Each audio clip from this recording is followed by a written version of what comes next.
নমস্কার।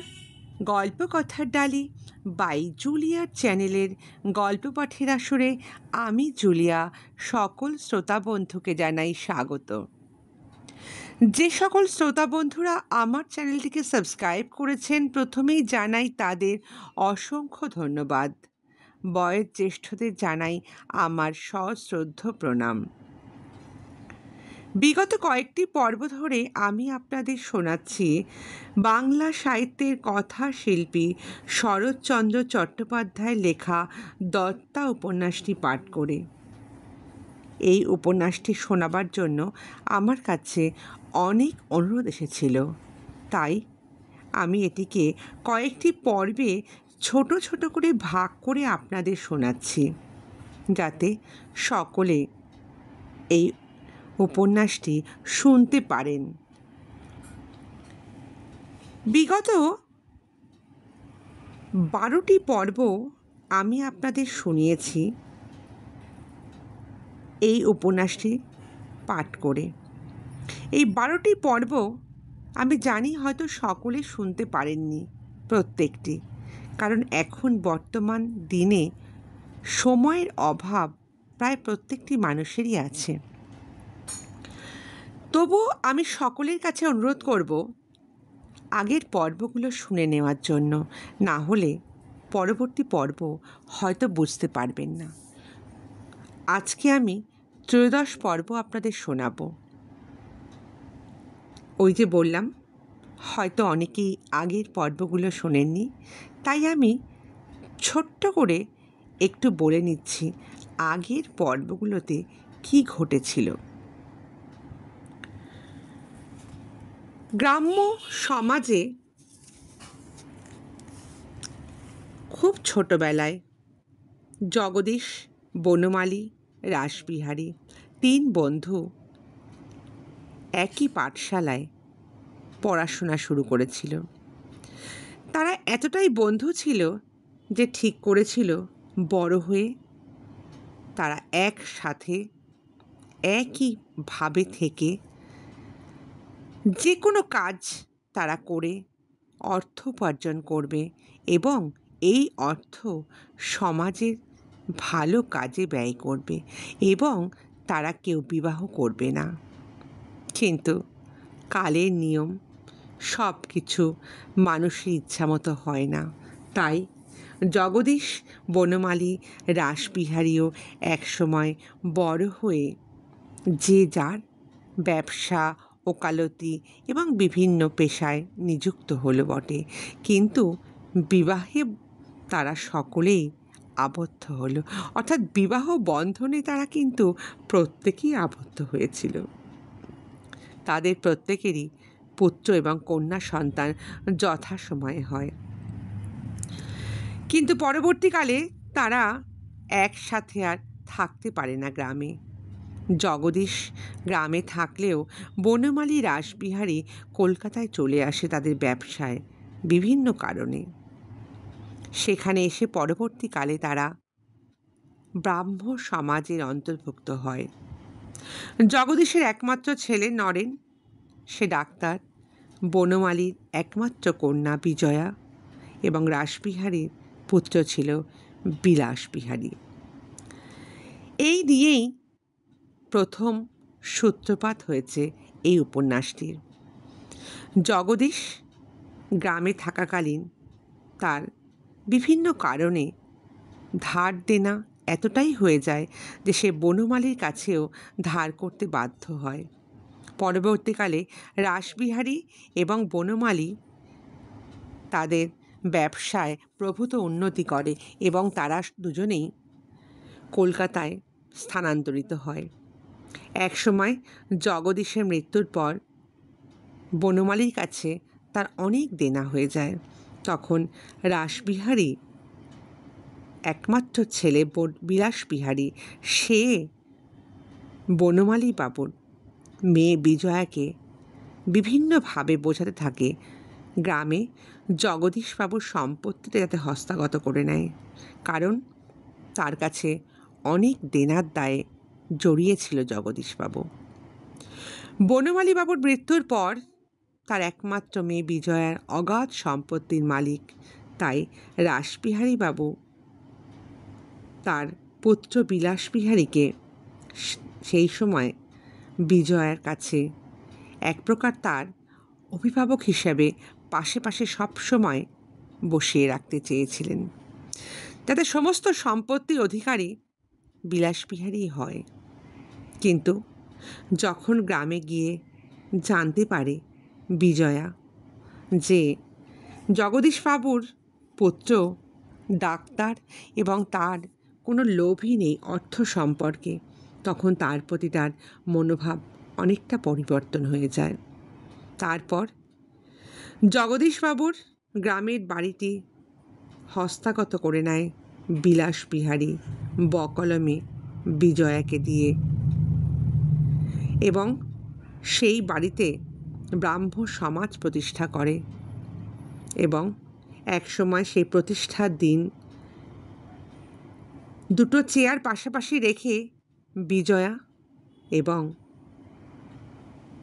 এবং কে সেই পাশে বসেছিল, আগের পর্ব আমার সেখানেই শেষ হয়েছিল। চলুন আজ শুরু করা যাক ত্রয়োদশ পর্ব। সন্ধ্যার পর ব্রাহ্ম মন্দিরের প্রতিষ্ঠা যথারীতি সম্পন্ন হইয়া গেল। ভিতরের বিশেষ একটা জায়গায় দুখানা ভালো চেয়ার আজ পাশাপাশি রাখা হয়েছিল। তাহার একটাতে যখন অত্যন্ত সমারোহের সহিত বিজয়াকে বসানো হইল, তখন পার্শ্বের অন্য আসনটা যে কাহার দ্বারা পূর্ণ হইবে সেই অপেক্ষা সবাই করিতেছিল। তারপর তাহা কাহারও বুঝিতে বিলম্ব রইল না।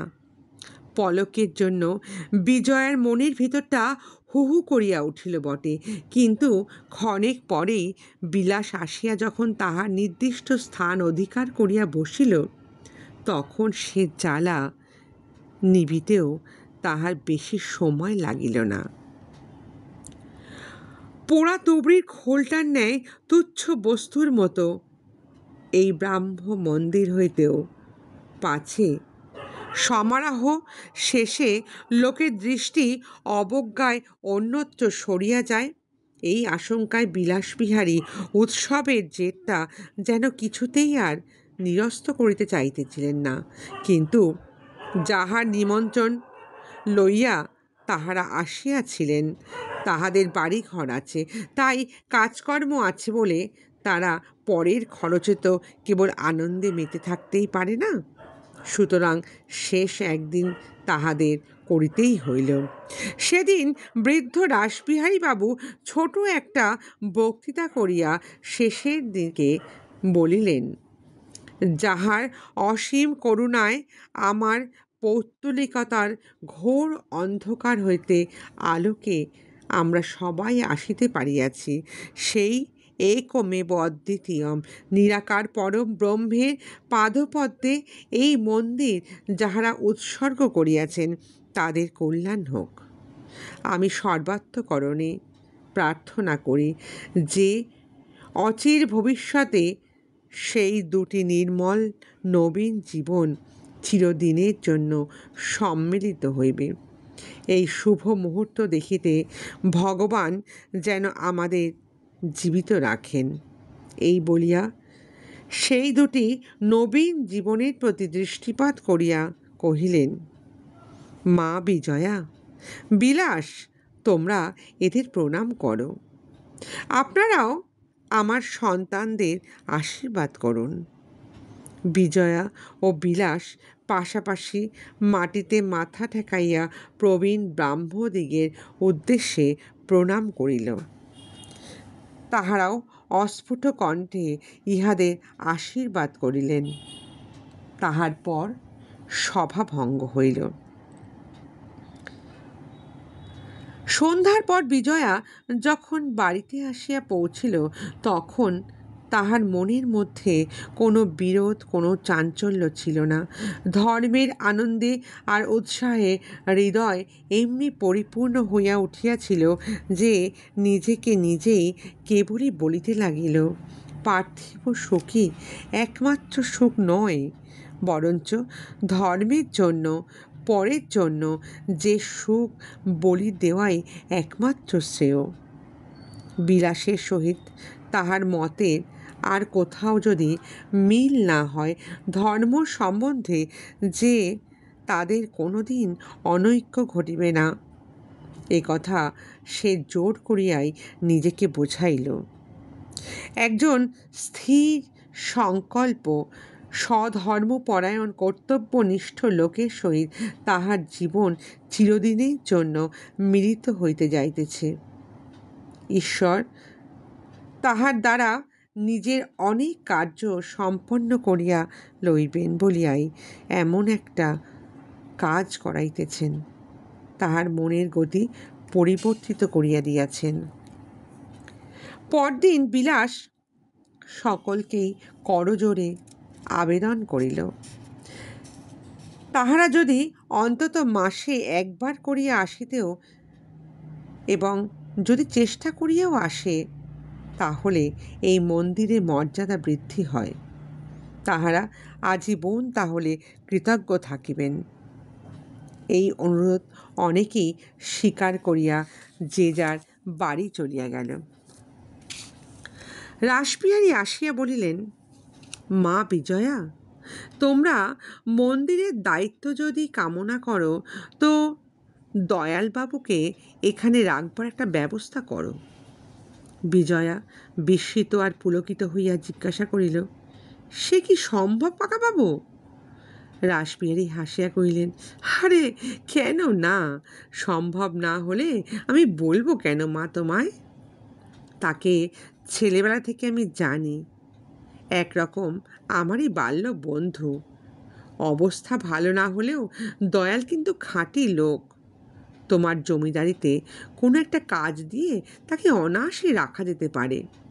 মন্দিরের বাড়িতেও ঘরের তো কোনো অভাব নেই, স্বচ্ছন্দে 2-4টে ঘর নিয়ে তিনি সপরিবারে বাসও করতে পারবেন। এই বৃদ্ধ ভদ্রলোকটির প্রতি বিজয়ার সত্যিকার একটা শ্রদ্ধা জন্মিয়েছিল। তাহার সাংসারিক হীনাবস্থা শুনিয়া সেই সন্ধ্যায় যেন একটা শ্রদ্ধায় করুণায় একটা যোগ তৈরি হলো তার মনে।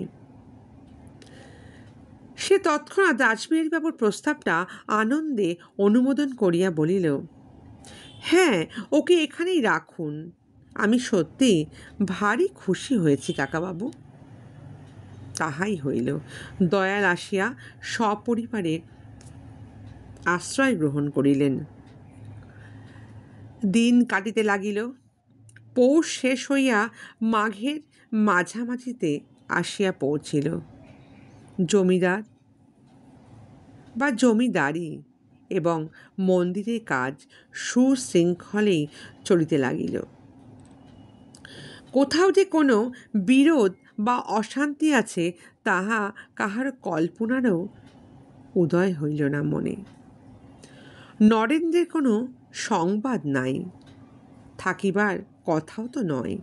শুধু 2 দিনের জন্য সে দেশে আসিয়াছিল, 2 দিন পর চলিয়া গেছে।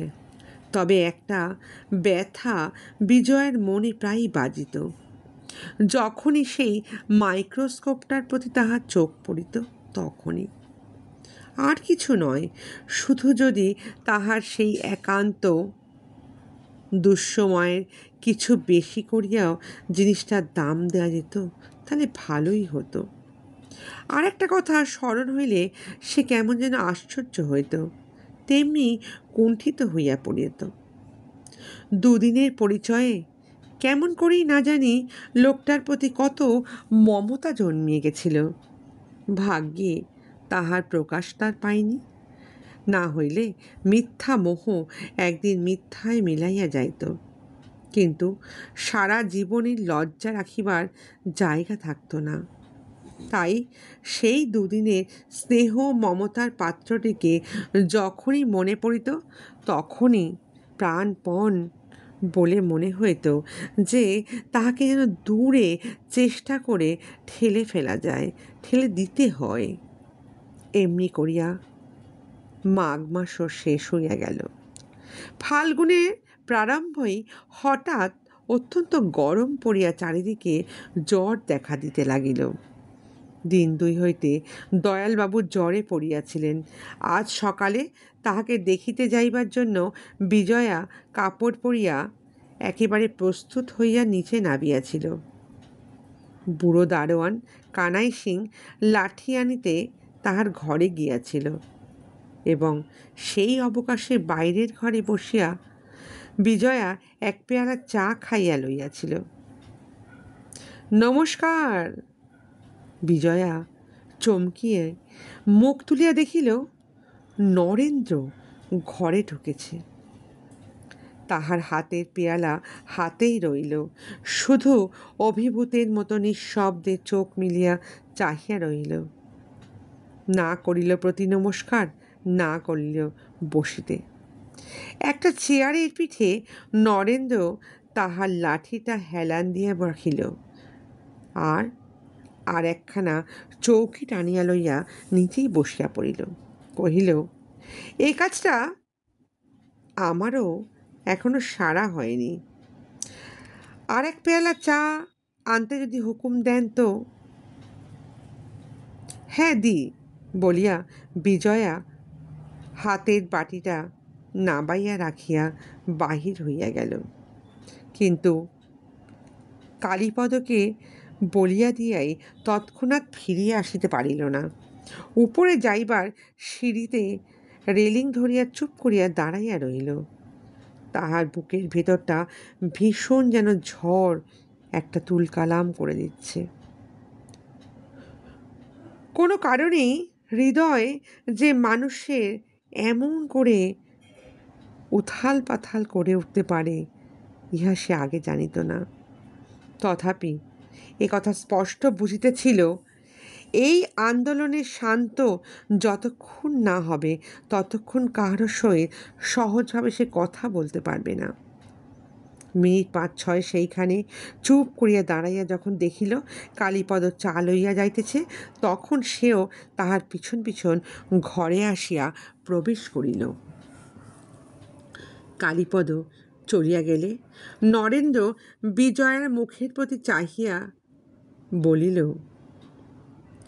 আপনি মনে মনে ভারী বিরক্ত হয়েছেন, তাই না? আপনি কোথায় চলে যাচ্ছিলেন? আমি এসে কি আপনাকে বাধা দিলাম? কিন্তু মিনিট ৫-এর বেশি না, আপনাকে আমি আটকাবো না একদম। বিজয়া কহিল, আচ্ছা আগে আপনি চা খান তো বলিয়া হঠাৎ পশ্চিম দিকের জানলাটার প্রতি নজর পড়ায় আশ্চর্য হইয়া জিজ্ঞাসা করিল, এই জানলাটা কে খুলে দিয়ে গেল?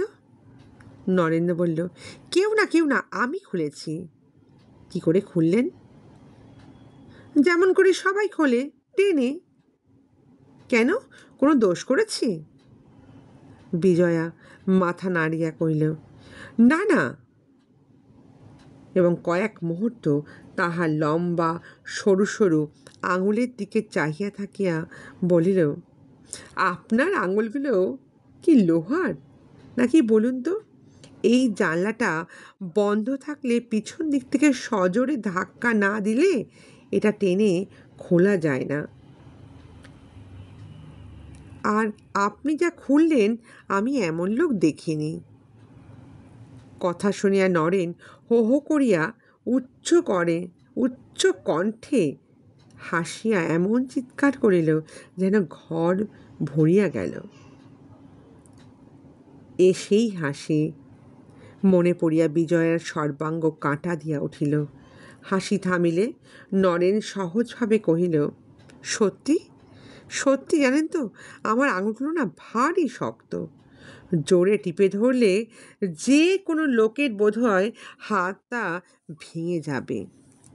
বিজয়া হাসি চাপিয়া গম্ভীর মুখে কহিল, আপনার মাথাটা তার চেয়েও শক্ত, বুঝলেন? ঢু মারলে না। কথাটা শেষ না হতেই নরেন আবার তেমনি উচ্চ হাসি হেসে বলল, আরে এই তো এই লোকটির হাসির প্রভাবে কি হয়, এই হাসি প্রভাতের আলোর মতো চারিদিক ছড়িয়ে দেয়। এমনি এমনি এক উপভোগের বস্তু এই লোকটারই হাসি, বুঝলেন? কোনো মতেই যেন এই হাসি শোনার লোভ সংবরণ করতে পারছিল না বিজয়া। নরেন পকেট হইতে 200 টাকা নোট বাহির করিয়া টেবিলের উপর রাখিয়া দিয়া বলিল, দেখুন, এই জন্যই আমি এসেছি। আমি জোচ্চোর, আমি ঠগ না। আরও কত কি গালাগালি এই কটা টাকার জন্য আমাকে দিয়ে পাঠিয়েছিলেন না? আপনার টাকা এই নিন, ধরুন, নিন, নিন আপনার টাকা, আর দিন আমার জিনিসটা ফেরত দিন। বিজয়ের মুখ পলকের জন্য কেমন আরক্ত হইয়া উঠিল। কিন্তু তখনই কি, আপনাকে আমি তখনই তো বলেছিলাম। আর কি, আর কি আমি পাঠিয়েছিলাম বলুন তো আপনাকে? কেন আপনি এই কথা বলছেন আমাকে? নরেন কহিল, অত আমার মনে নেই, বুঝলেন। সেটা সেটা আনতে বলে দিন, যান, কাউকে বলুন আপনি। আমি 9:30টার গাড়িতেই আবার কলকাতায় ফিরে যাব, বুঝলেন। আচ্ছা, ভালো কথা, আমি কলকাতাতেই বেশ একটা চাকরি পেয়েছি, বুঝলেন। অত দূর আমাকে যেতে হয়নি। বিজয়ের মুখ উজ্জ্বল হইয়া উঠিল। কহিল, আমার ভাগ্য ভালো, বুঝলেন। নরেন বলিয়া উঠিল, কিন্তু আমার তো আর সময় নেই, 9টা বাজে। চক্ষের নিমিষে বিজয়ার মুখের দীপ্তি যেন কেমন নিভিয়া গেল, কিন্তু নরেন তাহা লক্ষ্য করিল না। কহিল, আমাকে এক্ষুনি এক্ষুনি বেরিয়ে যেতে হবে, সেটা আনতে একটু বলে দিন না। বিজয়া তাহার মুখের প্রতি চোখ তুলিয়া বলিল, এই শর্ত কি আপনার সঙ্গে আমার হয়েছিল নাকি, যে আপনি টাকা দেবেন এবং আমি তা ফিরিয়ে দেব আপনাকে? নরেন্দ্র লজ্জিত হইয়া কহিল, আরে না না না, এইসব হয়নি সত্যি, কিন্তু আপনার তো ওতে কোনো দরকার নেই না। হ্যাঁ, নেই, আজ দরকার নেই বলে কাল যে কখনো দরকার হবে না, এটা কি আপনাকে কেউ বলতে পারে? নরেন্দ্র মাথা নাড়াইয়া দৃঢ়স্বরে কহিল, আমি আমি বলছি আমি বলছি আপনাকে, ও জিনিস আপনার কোনো কাজেই কোনো দিন লাগবে না। বিজয়া উত্তর দিল, তবে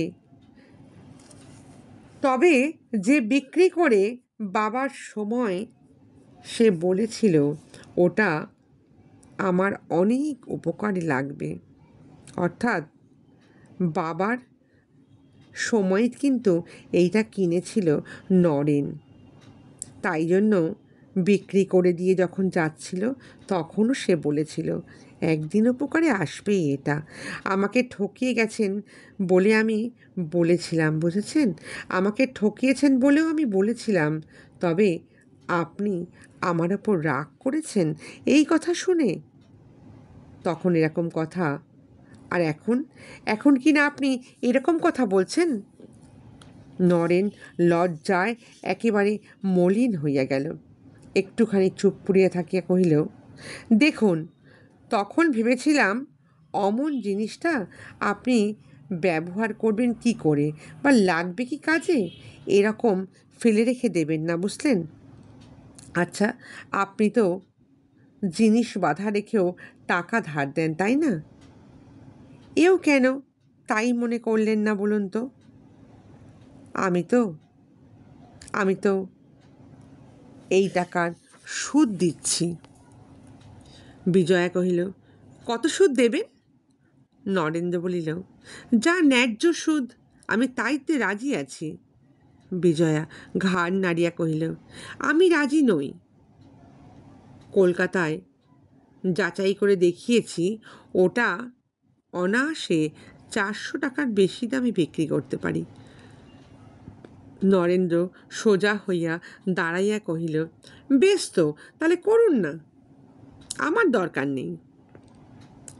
যে 200 টাকায় 400 টাকা চায় তাকে আমি কিছুতেই সেটা দেবও না, নিতেও চাই না। বিজয়া মুখ নিচু করিয়া প্রাণপণে এমন হাসতে গেল, যা দমন করিয়া যখন মুখ তুলিল তখন কেবল এই লোকটি ছাড়া সংসারে আর কাহারও কাছে বোধ করি সে আত্মগোপন করিতে পারিত না। কিন্তু সেদিকে নরেনের দৃষ্টিপাত ছিল না। সে তীক্ষ্ণভাবে কহিল, আপনি যে একটা শাইলক তা জানলে কিন্তু আমি আসতাম না, বুঝলেন? বিজয়া ভালো মানুষের মতো কহিল, দেনার দায়ে যখন আপনার যথা সর্বস্ব আত্মসাৎ করে আমি নিয়েছিলাম তখনও কিন্তু আপনি এটা ভাবেননি, জানেন? নরেন সঙ্গে সঙ্গে কহিল, না না, কেন না? তাতে আপনার হাত ছিল না। সে কাজ আপনার বাবা এবং আমার বাবা দুজনে তখন করেছিলেন। আমরা কেউ তার জন্য অপরাধী ছিলাম না। আমি এখন চললুম। বিজয়া কহিল, আরে খেয়ে যাবেন না, বসুন না। নরেন উদ্ধতভাবে কহিল, না না, খাবার জন্য আমি এখানে আসিনি। বিজয়া শান্তভাবে জিজ্ঞাসা করিল, ও আচ্ছা আচ্ছা, আপনি তো ডাক্তার, আপনি হাত দেখতে জানেন? এইবার তাহার ওষ্ঠপ্রান্তে হাসির রেখা ধরা পড়িয়া গেল। নরেন ক্রোধে জ্বলিয়া উঠিয়া বলিল, আমি কি আপনার উপহাসের পাত্র নাকি? টাকা আপনার ঢের থাকতে পারে, কিন্তু সে জোরে আর অধিকার কখনো কারো জন্মাবে না, বুঝলেন, আমার সঙ্গে বাজে ব্যবহার করার। আপনি একটু হিসেব করে এর পরবর্তীকালে আমার সঙ্গে কথা কইবেন। বলিয়া সে লাঠিটা তুলিয়া উঠিয়া দাঁড়াইল। বিজয় কহিল, নইলে আপনার গায়ে জোর আছে দেখছি, এবং হাতে লাঠি তো আছে, এই তো। নরেন লাঠিটা ফেলিয়া দিয়া চেয়ারটায় বসিয়া পড়িল। বলিল, ছি ছি ছি, আপনি যা মুখে আসে তাই বলছেন, তাই না? আপনার সঙ্গে তো আমি আর পারি না দেখছি। কিন্তু মনে থাকে যেন, বলিয়াই আর সে আপনায় কিন্তু সামলাইতে না পারিয়া, হাসি চাপিতে না পারিয়া দ্রুত পদে প্রস্থান করিল। এরপর একাকী ঘরের মধ্যে নরেন হতবুদ্ধের মতন খানিকক্ষণ বসিয়া থাকিয়া অবশেষে তাহার লাঠিটা হাতে তুলিয়া লইয়া উঠিয়া দাঁড়াইয়া বিজয়া যখন দাঁড়াইয়া উঠিল, সঙ্গে সঙ্গে বিজয়া ঘরে ঢুকিল। আপনার জন্যই আমার যখন দেরি হয়ে গেল, তখন আপনারও চলে যাওয়া হবে না, আমি এটা বলে দিলুম। আপনি হাত ধুয়ে বসুন। আর শুনুন না, আপনি বলুন না, আপনি হাত দেখতে জানেন, চলুন না আমার সঙ্গে একটুখানি। নরেন যাওয়ার কথাটা বিশ্বাস করিল না, তথাপি জিজ্ঞাসা করিল, কোথায় যেতে হবে? কার হাত দেখতে হবে আমাকে? তাহার মুখের প্রতি লক্ষ্য করিয়া এইবার বিজয়া গম্ভীর হইল। কহিল, এখানে ভালো ডাক্তার নেই, বুঝলেন। আপনাদের যিনি নতুন আচার্য হয়ে এসেছেন, আপনাদের বললে ভুল হবে, আমাদেরই, তাকে আমি অত্যন্ত শ্রদ্ধা করি। আজ 2 দিন হলো তার ভারী জ্বর, জানেন। চলুন না, চলুন একটু দেখে আসবেন। ও আচ্ছা আচ্ছা, ঠিক আছে, চলুন। বিজয়া কহিল, তবে একটু দাঁড়ান। সেই পরেশ ছেলেটার কথা আপনাকে বলেছিলাম না, চেনেন? 3-4 দিন হলো খুব জ্বর, জানেন। তার মাকে আনতে আমি বলে দিয়েছি। বলিতেই পরেশের মা ছেলেকে সামনে দাঁড় করিয়ে পাশে এসে বলল, ছেলের সমস্ত গায়ে নাকি ভয়ানক বেদনা, জানেন বাবু। নারীটা দেখে একটু ওষুধ যদি দিতেন। নরেন কহিল, তোমার ছেলেকে ঘরে নিয়ে যাও এক্ষুনি, হাওয়া টাওয়া লাগিও না গায়ে, ঠান্ডা লাগবে, ওষুধ আমি লিখে দিচ্ছি। মা একটু ক্ষুণ্ণ হইয়াই ছেলেকে লইয়া চলিয়া গেল। তখন নরেন বিজয়ার বিস্মিত মুখের পানে চাহিয়া কহিল, এদিকে ভারী বসন্ত হচ্ছে জানেন, আপনি কিন্তু একটু সাবধানে থাকবেন। হ্যাঁ। বিজয়ের মুখ কালি হইয়া গেল। বসন্ত? বসন্ত হবে কেন? নরেন কহিল, হবে কেন সে অনেক কথা, আজও ভালোভাবে বোঝা যায় না, কিন্তু দেখবেন বসন্ত কখন হঠাৎ করে চলে আসবে আপনি বুঝতে পারবেন না। অসুখটা কিন্তু ভালো নয়, পরশুদিনই টের পাবেন ওর কি হবে। ভয়ে বিজয়ার সর্বাঙ্গ শরীর ঝিমঝিম করে উঠল। সে অবশ নির্জীবের মতো চেয়ারে হেলান দিয়ে বসিয়া পড়িয়া অস্ফুট কণ্ঠে কহিল, আমারও নিশ্চয়ই তাহলে বসন্ত হবে নরেনবাবু? আমারও কাল রাত্রে না জ্বর হয়েছিল আমার একটু। আমারও গায়ে কিন্তু ভীষণ ব্যথা। এরপর সত্যি কি বসন্ত হবে বিজয়ার? তাহলে তাহলে কি তার চিকিৎসা নরেন করবে, নয় ছোঁয়াচে বসন্ত রোগীকে ফেলে দিয়ে নরেন চলে যাবে, নাকি বিলাসবিহারী তাকে কাছে টেনে নেবে?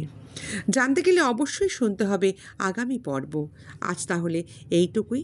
তবে যাবার আগে সকল শ্রোতা বন্ধুদের কাছে আমার একটি অনুরোধ আছে, যারা এখনও আমার গল্প শুনছেন কিন্তু আমার গল্পকথার ডালি পরিবারের সদস্য হননি, তারা একটা সাবস্ক্রাইবের মাধ্যমে গল্পকথার ডালি পরিবারের সদস্য হবেন।